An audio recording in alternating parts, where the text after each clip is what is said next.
I built another two parlays for today's matches, one at 5.4 odds. Let's break them down. First match, England versus Congo.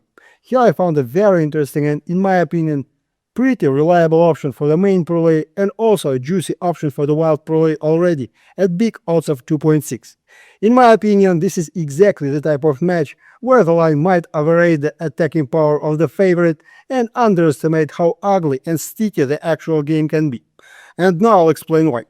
England finished first in the group, but honestly, there are still questions about the quality of their football. Yes, the opening 4-2 against Croatia looked bright, but that was an open game with lots of space. But after that, when they had to play against more defensive opponents, things became much harder. Against Ghana it was 0-0, against Panama 2-0, but even there it never felt like total domination. And that's the biggest signal for me. Tuchel's England are very pragmatic. They play for result, not for the show. If they score first, they calmly kill the tempo and don't go all in for more. And in the playoffs, this only becomes strong. Plus, they have defensive issues in the squad. Losing James and Kwanzaa forces changes in the backline, and that always creates risk in chemistry. But even with that, England still have one of the best defense in the tournament. Only 1.5 XGA in 3 matches, that's very serious. Creating against them is really hard. Please drop a like and subscribe to my YouTube channel. Here you will find really deep and well-argued match analysis. Thank you, let's keep moving. Now let's look at Congo. And this is where it gets interesting. They are one of the biggest surprises of the tournament, but their strength isn't in open football, it's in discipline. They already showed how they can suffocate top teams. Against Portugal they gave away possession but allowed almost nothing. Against Colombia they also held the game for a long time. And the script here will likely be the same.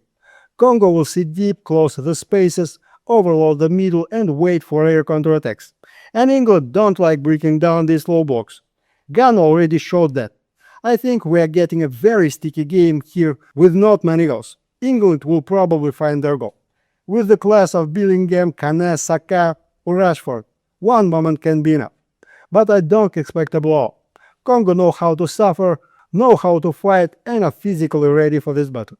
And the class gap is there, but structurally they are uncomfortable. And England rarely put on a show in these matches.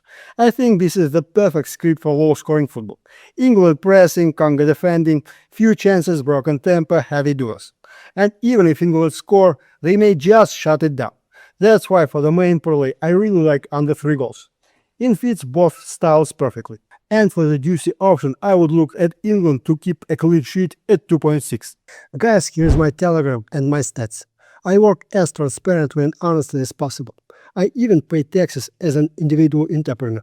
I am one of the few in this space who actually works openly and fairly. The link is in the description below. Second match, Belgium versus Senegal. Here I found a very interesting and, in my opinion, pretty strong option for the main parlay. Plus a juicy option for those who want bigger odds. In my humble opinion, this is one of the most underrated matches of this stage, because on paper many people automatically back Belgium. But if you look at the football, it's far from simple. Yes, Belgium finished first in the group, but honestly, there are still questions about the quality. 1-1 against Egypt, 0-0 against Iran, and only in the final match against New Zealand, when the opponent opened up, did they finally explode with a 5-1. But I think that match should not mislead anyone. New Zealand pushed up and gave away huge space. Senegal will not give them that gift. And this is where Belgium's problems start. They love controlling the ball, passing around, trying to break teams down positionally, but against compact and organized opponents, that often become slow and ineffective. We already saw how much they struggled against Iran. And Senegal are much more dangerous structural and in transition. That's the key for me. Guys, on high odds I don't like using my main bankroll, because odds above 2 are always risky, so usually I like using welcome bonuses from partners. I signed up, deposited the minimum, got 5 bonus activations, and basically load each bonus on one parlay with high odds. If it hits, the bonuses multiply by the big odds and go straight into my main bankroll, and I can withdraw them. And if it doesn't, I don't lose money from my main bankroll, which is also nice. The partner is official and reliable. I left the bonus link and full conditions in the pinned message in my Telegram channel. The promo is still active. Let's move on. Senegal are very uncomfortable for this type of opponent. Yes, their group was much tougher. France, Norway, Iraq. Yes, they lost twice, but the level of opposition was completely different. And in terms of performance, Senegal never looked broke. They consistently created chances and, most importantly, scored in every match of the tournament. Even against France, they found a goal. That's an important sign. This team is very dangerous in transitions, and Belgium leaves space after losing the ball, especially when they push their line high and press. Plus, Belgium have serious questions about speed in the center and defense. Against Mané, Sarr, and Jackson, that can become a huge problem. I think Senegal will definitely get their moment here, especially if Belgium gets stuck in positional attacks and start opening up. At the same time, you can't fully bury Belgium either. They still have De Bruyne, Doku, Trossard, De Ketelaere, and Lukaku can come off the bench. Individually, they can decide an episode at any moment. And against Senegal's defense, which also isn't rock solid, they'll get their chances too. That's why I see a game where both teams can score.